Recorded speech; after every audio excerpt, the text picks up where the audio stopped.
everyone, welcome. It's the return of the two-man wall with Johnny Ward and Adam Russell, and quite a bit to talk about in today's show. I want to chat about the odds of Real Madrid to beat Liverpool in the second leg of their Champions League game, which I think don't make any sense whatsoever. We have to mention Bolton's unbelievable resurgence into the automatic playoff spots, and a bit of League of Ireland chat as well. It's been a very favourable punting if you are involved in the League of Ireland so far, 3 or 4 games in, and a lot happening as we would expect it to happen.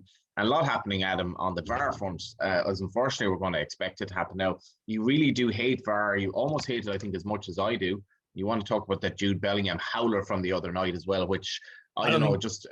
where do we even start here? I don't think anyone hates it as much as I do, Johnny. It's just... This was wrong on so many levels.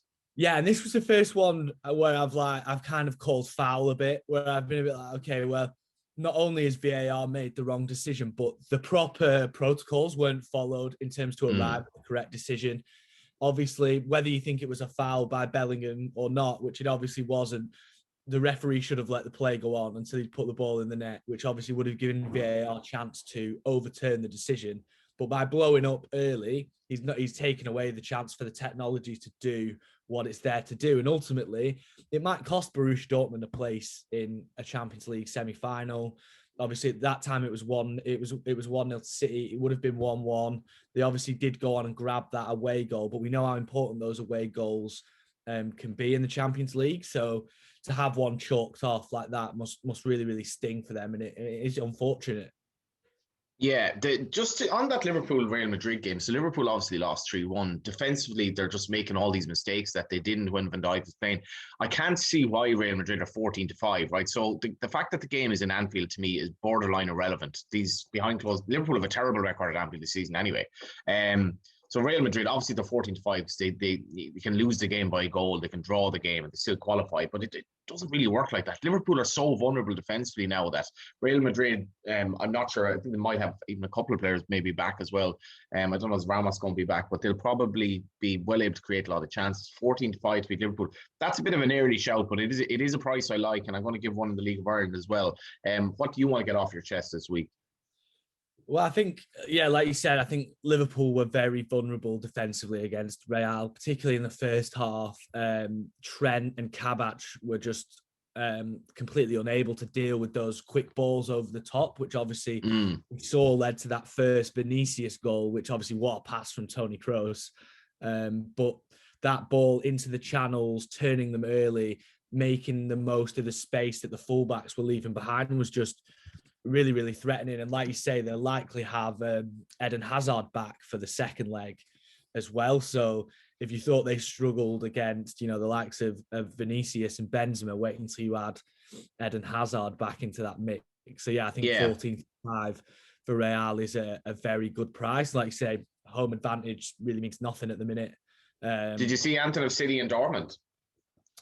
Well, I was watching. That was the annoying thing at the minute, is that you had to choose between one of the two games. So I actually watched the majority of the game. I watched was Liverpool against Real, but I was flicking between the two. I thought generally as a game, as a contest, I thought Liverpool Real was a really open game. I think particularly second half after Liverpool got a goal back, it really opened up and became a really end-to-end game. So yeah, it's always good. It's great to have the Champions League back. It is.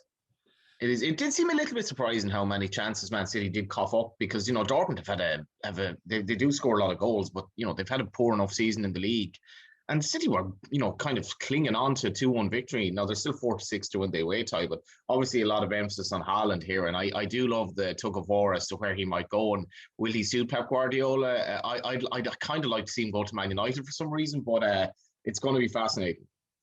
It's one of those interesting. It's going to be one of the ones that we obviously talk about throughout the summer, but he almost fits in everywhere. Like almost every team that he could sign for, he would make considerably better. I think if Benzema stays at Real, you probably tick them off the list. Can't see Liverpool coughing up the kind of money that they'd probably need. United, you would say, need a proper number 9. So I think he's a good suggestion. Obviously, with Aguero leaving Man City, they're a good shout. He's perfect for Man United because he doesn't like you might argue that Man City, are a team that Pep Guardiola almost wants a team of no strikers in the end, where he's just all these ball players. He's not exactly that type of player. But for the way Man United play, he's just perfect. He's just a wrecking ball that'll score goals for them and win games that they mightn't otherwise win. Yeah, I also thought the set is similar with Liverpool. Liverpool are one of few modern teams that have a huge emphasis on getting the ball out wide and putting it into the box early, which I think is something that Haaland could actually really benefit from. But yeah, I think if I had to pick one now, I'd say that probably Man City would be in the driving seat because they're the one that I think they need a centre forward, obviously with Aguero going. They need a proper number 9, not just a Jesus, a false 9 sort of player. And obviously they've got the money that they need to bring him in. So and just on the outrights as well, it's PSG are 4-1, Man City are 7-4. You've mentioned PSG in the notes there, just in terms of Mbappe, and is he becoming, I guess, the new Messi or Ronaldo, whatever. But the great man had a pivotal role to play. Yeah, just like to see him stepping up in those big games and starting to fill the Champions League void that's been left by Messi and Ronaldo to a certain extent. I just wonder whether we think PSG are the favourites now after last night. Obviously, they go away from the game with Bayern last night with 3 away goals, which is obviously going to be really significant in the second leg. They obviously made the final last year. It's got a great squad. That obviously goes without saying. But just interested to hear who you think might win the Champions League. I think. Yeah, I was a little bit disappointed in Man City that, and as I say, I'm just watching the highlights. They should be fairly comfortable against Dortmund. So I think it's very open. Wouldn't you love to see Anfield fall for a bit of drama against Real? I just can't see it with nobody there and that shaky back four. But interesting times ahead. Interesting times in the Premier League as well, which, to some extent anyway. But you picked out a few for the weekend. Well, I think for me, the game of the weekend is probably that West Ham Leicester game on Sunday. We obviously got 4th against 3rd. 2 of the kind of the surprise packages of the season, if you like, going head to head at a really kind of crucial point. It's a kind of a top 4 6-pointer, really. Whichever team does come away with the win, it's going to give them a huge amount of momentum for getting into those top 4 places. Just looking at the outright. Can you see Liverpool finishing top 4 actually? Because this is a massive game for that. They probably want Leicester to win or West Ham not to win.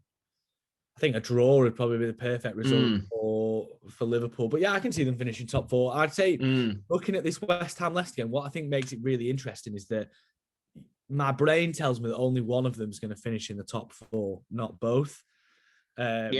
It's just a matter of which. Leicester are currently 1-3, and West Ham are more of the outsiders at 3-1. So if you do feel like potentially West Ham might be the one out of these two that do go on and push on, then 3-1 is a decent bit of value there. But yeah, I think it's a really interesting game. West Ham have got the second best home record in the Premier League now, behind Man City with 28 points, and Leicester have got the second best away record. So again, it's another interesting factor in this game. Massive kudos to David Moyes as well, who was probably somewhat maligned when he got that job. They've been absolutely terrific this season, and just as you say, that home record, but realistic chance of finishing in the top 4. And this will be a massive game, as will Spurs Man United. I don't know what you've made of Spurs. I think it's been desperately disappointing, to be honest, Adam. I was frustrated because I took them on against Villa thinking that they were going to fall apart, but Villa just couldn't hit a shot on goal. But Spurs have been really, really poor, and I don't know where they're going under Mourinho. Yeah, that's probably the right way of looking at it. Is where are they going? It doesn't feel like they've actually made a step forward in the last 12 months under Jose. It feels like they're in a very kind of similar position to where they were this time last year. Chasing the top 4. Not really in danger of challenging for the league. Obviously, they've got the League Cup final coming up against Man City. So I think how their season feels will depend a lot on the result of that game. If they can get a win and obviously a major trophy against Man City in the League Cup, then that the impression that's going to give the fans is going to be kind of significantly different, especially if they then go on and maybe pit someone to the top 4, or obviously they finish in the top 6 is going to be reasonably disappointing for them. But I think how we look at this Spurs season will depend a lot on how the League Cup final goes in a few weeks. Yeah, well, that says enough, does it not? Yeah, exactly. And I think even if they win a major trophy, regardless of where they finish in the league, it's still Jose still come in and done what he was asked to do. He was asked to come in and end that run without silverware. So you can't turn your nose up at a League Cup. Speaking as a Bolton fan that haven't won a major trophy since Yeah. 1958, I would never turn my nose Yeah, up at any major silverware. So that's fair. Well, Man United minus a quarter in the Asian handicap, 21-20 will do for me. I could see Spurs implode if Man United go 1-0 up, and they've had a pretty decent season. Bear in mind, though, Spurs absolutely hammered them 6-1 Mm, Old Trafford in the that seems a season. long time ago. We were having similar, yeah. I mean, Spurs were in a different. In fact, both teams were in a different vein of form at that point. But it's it's not an outlier. It's there in black and white that we need to be careful that 6-1 in the previous game. Looking for a first league double against United since 1990, I believe. Terry Venables was the manager the last time they had I'll tell. over Man United. So it's been a while. But yeah, a few picks for the weekend. I think Leicester will beat West Ham. West Ham have conceded 5 in the last 2 games. So I do think that maybe defensively they're having a few questions. I know Aaron Cresswell's been out and Arthur Masuaku had to step in at left back against Wolves. So I wonder whether they'll be able to keep Leicester out. Leicester to win and both teams to score 7-2. And I'm going to sit very firmly on the fence in that Spurs United game. Because I just don't know. I think draw is the way I'd go on this one because it's just, I think two decent sides, not great form. United have obviously got a game in the Europa League tonight in Spain against Granada.